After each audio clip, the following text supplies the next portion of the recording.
สวัส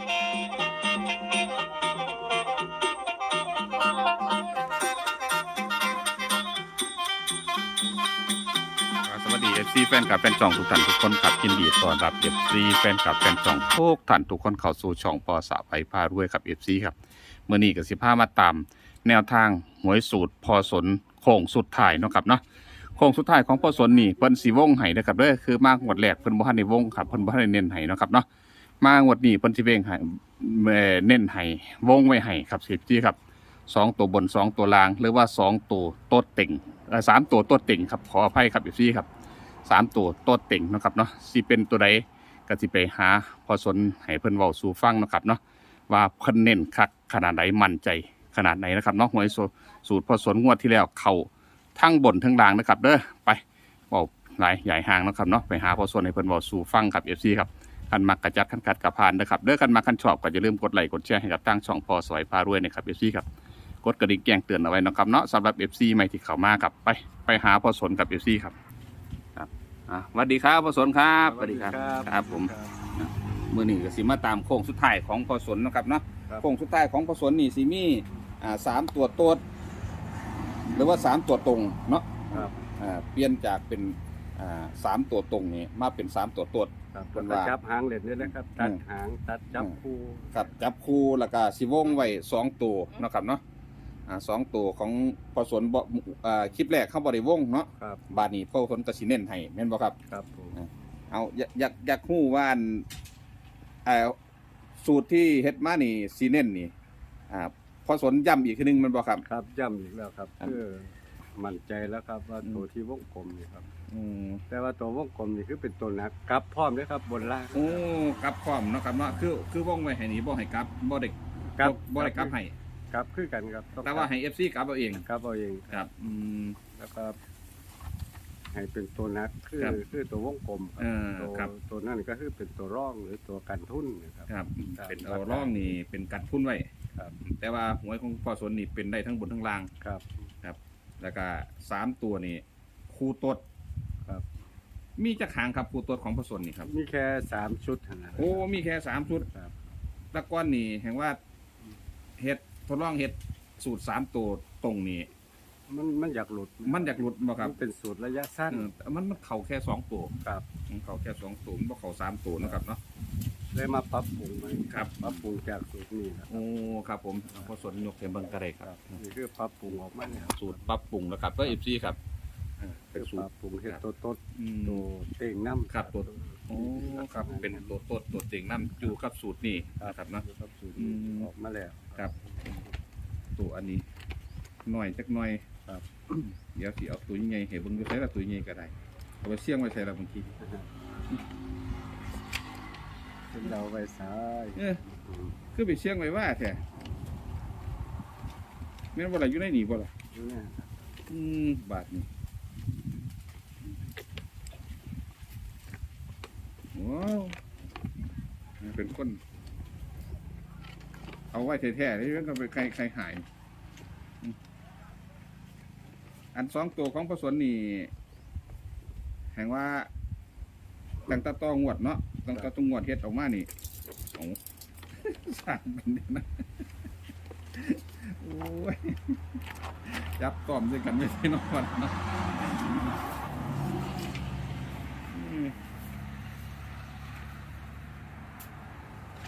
รู้ใช่หลักของเขา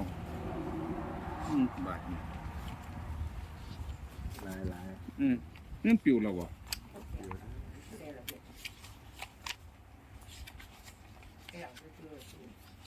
เอาว่ามันเอาไว้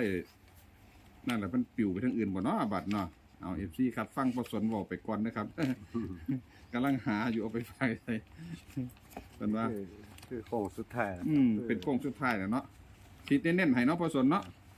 ที่จริงมันก็มี4ตัวนี่แหละแต่ว่ามันเป็นงวดใหม่นะครับมันเป็นงวดใหม่เริ่มต้นใหม่เฮาแล้ว40กับ42ลงมากันครับเพื่อความปลอดภัย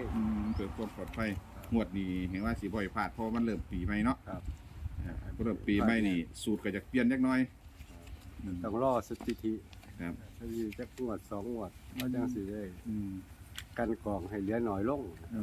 ครับผม คือเพราะปีใหม่นี่ก็สิมาเปลี่ยนสูตรใหม่บ่พ่อสน ก็ ให้ เส ว่า ริมไหมครับ เอาเป็นเสริมกันมา เสริมครับ เสริมให้ ให้มันแน่นขึ้นครับเพราะว่าสูตรคำนวณเลขนี่มันสิบ่ตายตัว ถึง เรา ว่า ต้องหาหลักการออกมาผสมผสานกัน แต่คันเฮาจัดได้แล้วปุ๊บอันนี้ก็สิยาวเลยเห็นบ่ เงาครับเพราะว่าเขาได้แก้ไขแล้วก็ตรงนี้คือเอา40กับ42นี่มาป้องกัน โอ้ครับผ ป้อ ม งกันที่จริงมันก็จะมีแค่4คู่หรือกันรุดนะครับ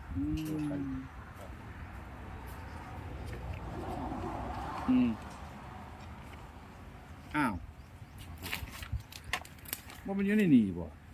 โอ้ยมันอยู่นี่กับของแมนล่ะแม่โอ้ยไปทับไว้อยู่คุณเนี่ย เออ อีกอันนึง นี่แหละ อันเก่าอีกอันเก่า เขายุดใน โอ้แล้วนี่เนี่ยโอ้ยเนาะเพราะว่าไปหาบ่เห็นอะไรไหมเนาะเอาเบิ่งอันนี้ครับบัดนี้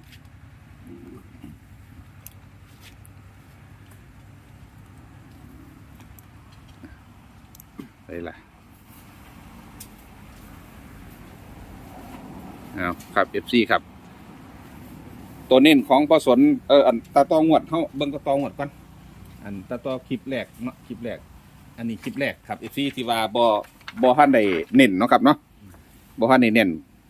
ไล่ตาบ่ครับ FC ครับสิมีเลข6ตัวอยู่157 196อันนั้นเป็นเลขออกงวดก่อนเนาะพอเนาะกับ58นี่ ครับ บาดนี้หลักของพ่อก็มีเอาหลักมาใส่คือ5602 ครับ อันนี้เป็นชุดบนล่าง แล้วก็ชุดกันของพ่อก็มี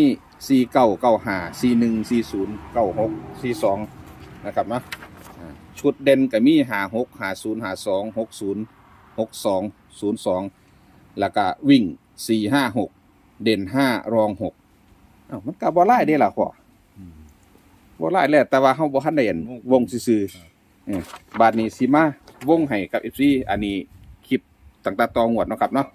บาดนี้พอสนเพิ่นวงให้มื้อนี้ครับ FC ครับ แล้วก็แถมคู่ตดให้น้ำ ครับแถมคู่ตรวจให้พร้อม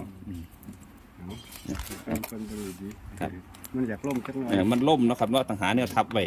เอากระชัดเจนเนาะครับเนาะ FC ครับ วิ่ง456เด่นวงกลมเลยนะครับเด้อมี56 52 60 62 FC กลับหัวเอานะครับด้วย FC ครับ56ก็เป็น59ได้นะครับเนาะ65ได้69 65 59นะครับเนาะแล้วก็52กับ25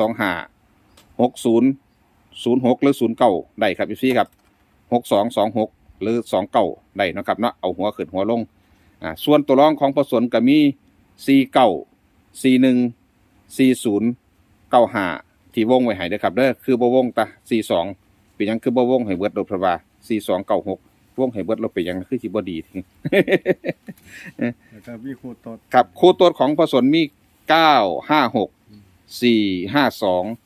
962อันนี้เป็นคู่ตัวนะครับแล้วบ่แม่นให้เอาเบิดเด้อครับเด้อคันว่าคันมักคันชอบก็เอาเบิดก็ได้นะครับเนาะเพิ่นว่าอย่าซิมไปก่อนนิดๆหน่อยๆครับ10 บาท 20 บาทหรือลอตเตอรี่ใบหนึงนะครับเนาะ2ใบซิมไว้นะครับเนาะตัววงไว้หันก็บ่แม่นว่าสิให้เอาเบิดตัวๆนะครับ FC มักตัวใดก็จัดไปตัวนั้นเนาะครับเนาะ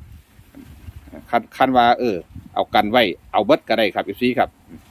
56 59มันเป็น2ใบเด้ครับ FC ครับ52 25กับ2ใบแล้ว60 90นะครับเนาะถ้ากลับไปกลับมามันก็ส่งหลายในยักหน่อยเอาแต่ตัวเฮามักเข้าชอบเด้อครับเด้องวดที่แล้วของพ่อสนเข้าทั้งบนทั้งล่างเป็นบ่พอ ครับ งวดที่แล้วเข้าทั้งบนทั้งล่างนะครับเนาะแต่ว่ามีคู่หนึงที่เป็นตัวกลับมันบ่พอ มันกลับโตแล้วครับ โอ้มันเป็นเข้าตัวกลับทุกตัว เพราะว่าคำนวณหลักบ่ได้ ครับมันเป็น คำวณบนล่างบ่ได้ เป็นตัวกลับทุกตัวนะครับเนาะ เลขอยู่ในนี่ถ้าบ่เป่าแล้วก็ถ้าบ่ออกตัวเก่ามันก็สิมีโอกาสสูง เพราะว่าของพ่อสนงวดที่แล้วนี่มี69กับ85 ครับ แต่มันไปออก58กับออก96เนาะพ่อเนาะงวดที่แล้วเด้อครับเด้อ FC ครับ การเลขคำนวณเลขอะต้อง ครับ ซื้อเลข ถ้าบ่กลับมันก็ตับแตก แมนครับ ถ้าบ่ขึ้นบนลงล่างมันก็ตกหิว ครับแมนครับที่มันก็ธรรมดาเนาะครับต้องซื้อเลขเขาต้องซื้อกลับ คือสมมติว่าซื้อ56นี่ให้กลับ65ให้กลับอีกเนี่ยมันมีอยู่4กลับด้วยครับ56ตัวเดียวนี่คือมีกลับตัวใดคือมี59แล้วก็มี95มี56กับมี65นะครับเนาะตัวนี้สำคัญครับคันมีเลขเก่าเข้ามาแล้ว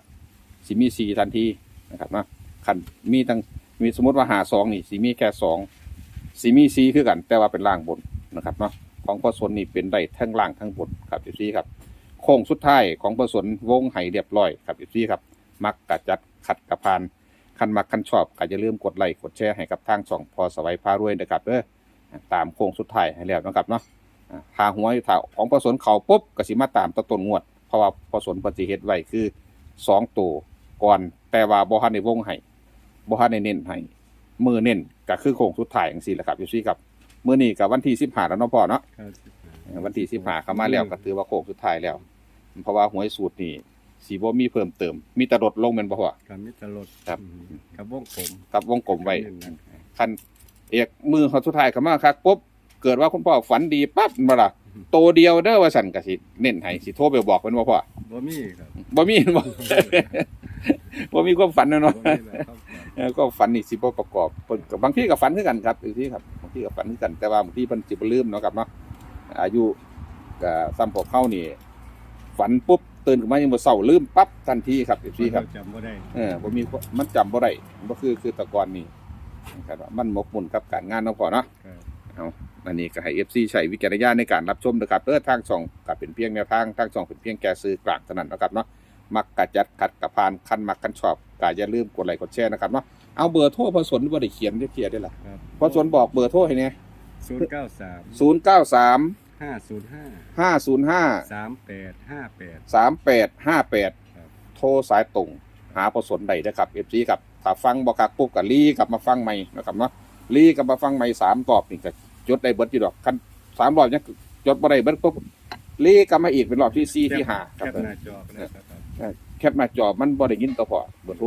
มันต้องฟังเพราะว่าเฮาบ่ได้เขียนลงไปนะมันเต็มโทรมาหาพอสนได้เด้อครับเด้อ FC ครับคุยจาได้เนาะครับเนาะเดี๋ยวอีกงวดหน้าพอสนเพิ่นสิพาไปเบิ่งวัดครับ FC ครับมีวัดหนึ่งที่เพิ่นกำลังก่อสร้างอยู่นะครับเนาะอยากร่วมบุญร่วมกุศลกับพอสนก็โทรมาหาพอสนได้เด้อครับเด้อใต้แต่เดี๋ยวนี้ครับ FC ครับ